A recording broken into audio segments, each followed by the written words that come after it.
미분양의 무덤이라고 불리는 대구. 이 대구의 부동산 시장을 두고 의견들이 분분하더라고요. 충분히 하락해서 지금 집값 가장 싸다. 그런 이 타이밍에 선진입해도 괜찮다. 무슨 소리냐. 대구 내수 경기 최악에 공급 폭탄으로 미분양도 10,000세대가 넘는데 큰일 날 소리다. 누구 말이 맞고 대구 아파트는 언제 사야 제일 좋은 걸까요? 헷갈리시는 분들을 위해 이번 영상에서 제가 정확하게 짚어드릴게요. 대구 아파트 투자, 이때 사면 무조건 시세 차익으로 수억 법니다.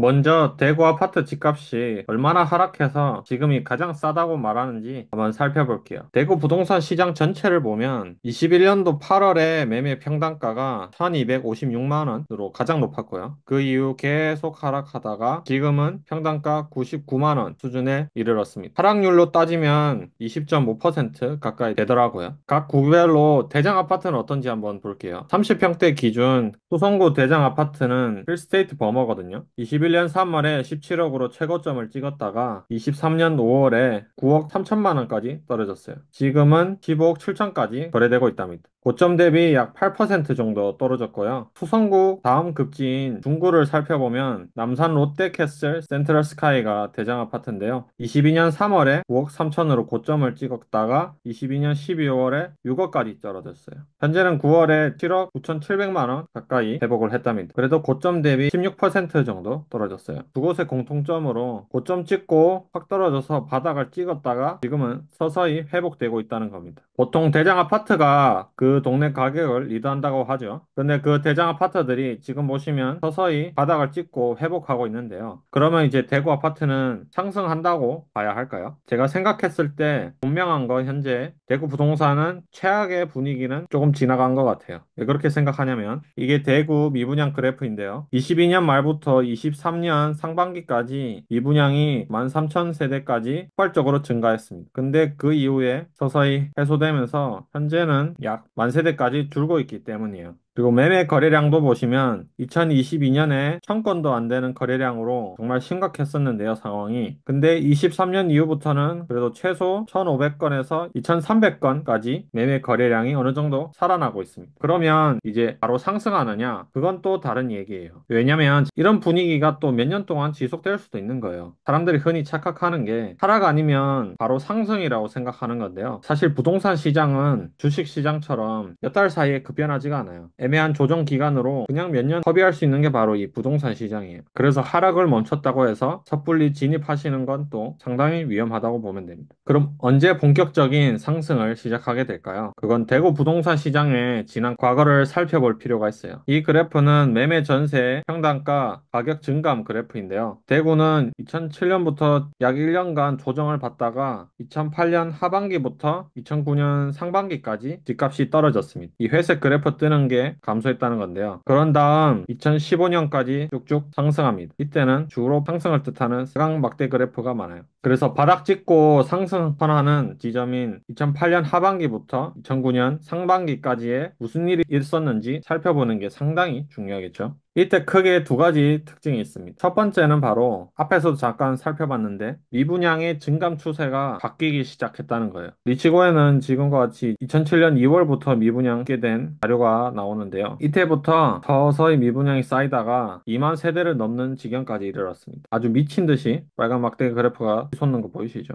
지금도 진짜 미분양 많다고 하는데 이때에 비하면 정말 아무것도 아니네요. 그 정도로 심각했는데 이 추세가 2000 상반기부터 조금씩 바뀌기 시작했다는 거예요. 그러면서 아주 빠른 속도로 미분양이 소진하게 됩니다. 두 번째는 바로 2008년 하반기부터 매매 거래량이 1200건에서 1500건 밖에 안 되다가요. 2009년 상반기부터 3000건 가까이 거래량이 증가했다는 겁니다. 그리고 그 정도 수준의 거래량이 약 1년 정도 유지됐다는 거예요.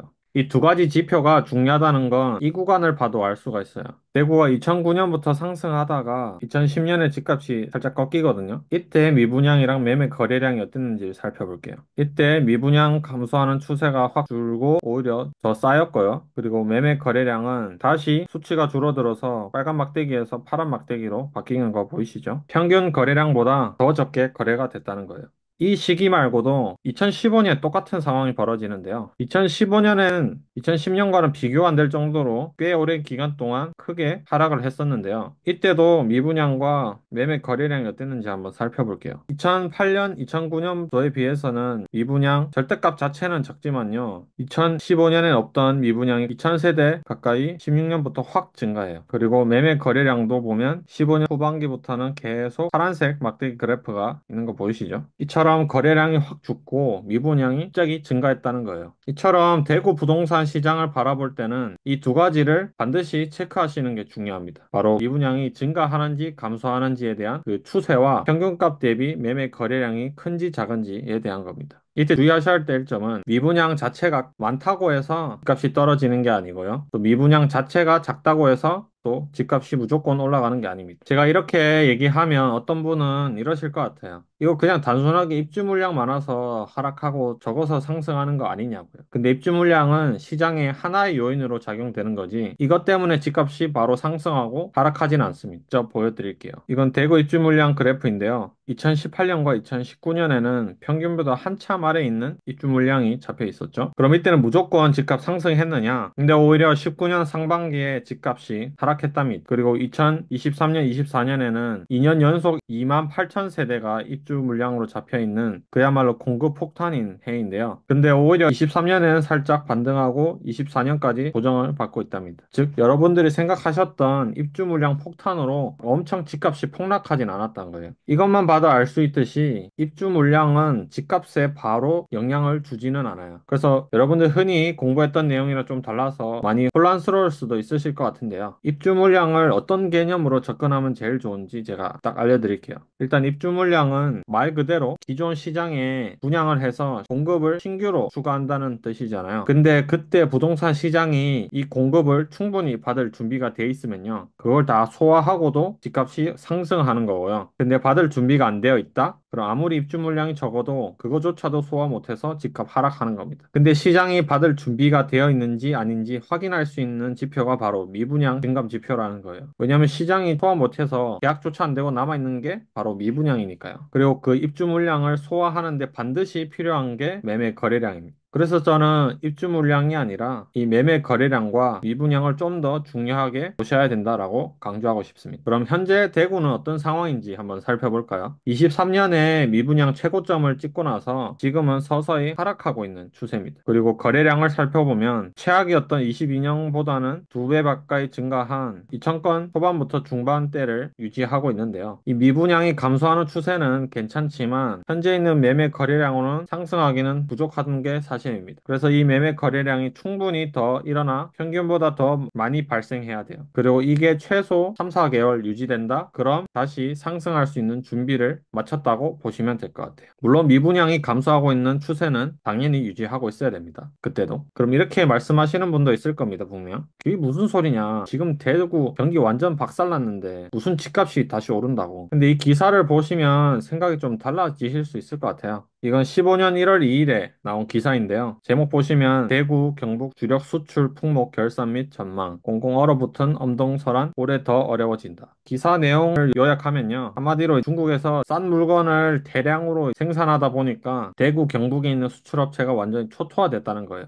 근데 기사를 보시면 14년 8, 9월경부터 시작해서 15년엔 더 심각할 거라는 기사인 겁니다. 그럼 이렇게 14년, 15년에 많이 힘들었으니까 집값도 당연히 하락했을까요? 실제는 그렇지 않았습니다. 14년, 15년에는 경기가 안 좋은 것과는 다르게 고공행진했답니다. 시장 전체에 대한 평단가 그래프니까 인기 좋은 아파트들은 아마 훨씬 더 많이 올랐을 거예요. 대구 내수 경기랑 부동산은 간접적인 영향은 있을 수 있지만요. 앞에서처럼 바로 직결되는 요인이라고 보기는 어렵습니다. 왜 그런지에 대해 생각해보면요. 대구같이 우리나라에서 광역시급 되는 도시들은 그 지역 사람뿐만 아니라 전국에서 투자하기 때문이에요. 부동산이 상승하는데 경기 안 좋다고 사람들이 투자 안 하고 가만히 있을까요? 투자하면 무조건 돈 벌 수 있는 기회인데 말이죠. 아마 그때는 전국에서 눈에 불을 켜고 돈 벌려고 너도 나도 달려들 겁니다. 그렇기 때문에 대구 상권이 다 죽어가고 경기 경기 불황으로 힘들다고 해도 대구 부동산은 무조건 꼬꾸라진다? 뭐 그렇진 않습니다. 물론 건설업계는 부동산에 바로 직접적인 영향을 받긴 하겠죠. 그럼 제가 앞에서 말씀드린 매매 거래량이 평균보다 높아지고 미분양은 지금처럼 감소하는 추세가 계속된다? 그때는 대구에 있는 아파트 아무거나 사도 괜찮을까요? 특히 미분양 아파트 줍줍? 이거 그냥 싸다고 덜 계약할 게 아니라 잘 따져봐야 돼요.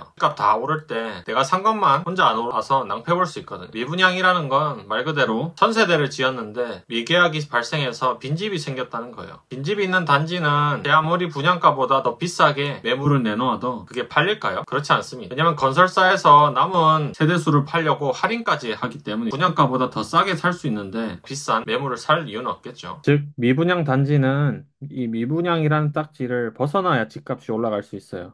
그 예로 일산의 두산 위브더 제니스 아파트가 있는데요. 기사처럼 2009년에 착공됐는데 2020년 즉 11년 만에 완판이 됐다는 겁니다. 사실 이 미분양을 벗어날 수 있었던 이유도 그 당시 김현미 국토부 장관이 일산에 5억도 안 되는 아파트가 있다고 얘기해서 엄청 관심을 받았기 때문이에요. 근데 만약 이런 이슈조차도 없었다? 그럼 11년이 아니라 훨씬 뒤에 완판이 됐을지도 모릅니다. 수십 년간 오르지 않았던 경기 고양시 일산 아파트 값이 들썩이고 있습니다. 라고 돼 있죠. 이처럼 미분양 세대가 다 팔리고 나서야 집값이 오르기 시작한다는 거예요. 근데 이 사건을 보면 또 알 수 있는 또 다른 점은 이 미분양이 한 번 발생한 단지는 이미지가 당연히 실추되고요. 아무리 할인을 해도 무진장 안 팔린다는 거예요. 당연히 이 일산, 두산 위브더 제니스를 만든 건설업체에서 나머지 미분양 세대를 팔려고 온갖 수단을 다 동원했겠죠. 그런데도 11년 동안 못 팔았다는 거예요. 처럼 내가 미분양 아파트 잘못 샀다가는요. 11년이 아니라 심하면 15년, 20년까지도 갈 수 있는 게 미분양 아파트라는 겁니다. 저는 여러분들이 미분양 아파트는 손대지 않으셨으면 하는 마음입니다. 사실 그때는 부동산 시장에 굳이 미분양 아니어도 싼 매물들이 널렸거든요. 근데 굳이 그런 리스크를 감수하면서까지 미분양 아파트를 살 이유가 없죠. 그냥 마음 편하게 구축 아파트를 사시는 걸 추천드려요. 월급만으로는 미래가 너무 불안해서 부동산 투자에 대해 갓 눈 떴을 때의 일이에요. 사회초년생이다 보니까 소액으로 투자할 수 있는 거 없나 여기저기 찾아보다가 경매라는 게 눈에 띄더라고요. 처음에는 그게 정답인 줄 알았어요, 진짜. 그래서 책이랑 부동산 강의 이것저것 열심히 들었는데요. 근데 공부하면 할수록 저랑 맞지 않는 방법이라는 걸 알게 됐어요. 강사를 따르는 사람도 많고 수익 냈다는 후기도 분명히 있긴 했거든요. 근데 굳이 내가 경매를 하면서 발생하는 리스크를 감수해야 되나 싶더라고요. 부담스럽기도 했고요. 아직 초보다 보니까. 그래서 큰돈 들여서 투자하는데 마음 편하게 수익 내고 싶어서 저는 리스크를 최대한으로 줄이고 수익은 극대화하는 방법이 없는지 찾아봤어요. 다양한 부동산 자산가들의 책과 인터뷰를 여기저기 찾아보면서 말이죠. 그 결과 저한테 딱 맞는 투자 방법을 정립하게 됐답니다. 단지 유명하다고 해서 무조건적으로 수용할 게 아니라요. 나한테 진짜 딱 맞는 방법인지 검증해보셨으면 합니다. 이번 영상의 결론을 말씀드리겠습니다. 대구 부동산의 미분양 증감 추세와 매매 거래량을 꼭 반드시 확인하시고요. 만약 대구 아파트 중에서도 특히 미분양을 사고 싶다면 이 미분양이 갖고 있는 특성을 잘 이해하시고 접근하셨으면 좋겠습니다. 그렇게 해서 여러분들 모두 부동산 투자로 원하시는 이 수익 얻어가셨으면 좋겠습니다. 감사합니다.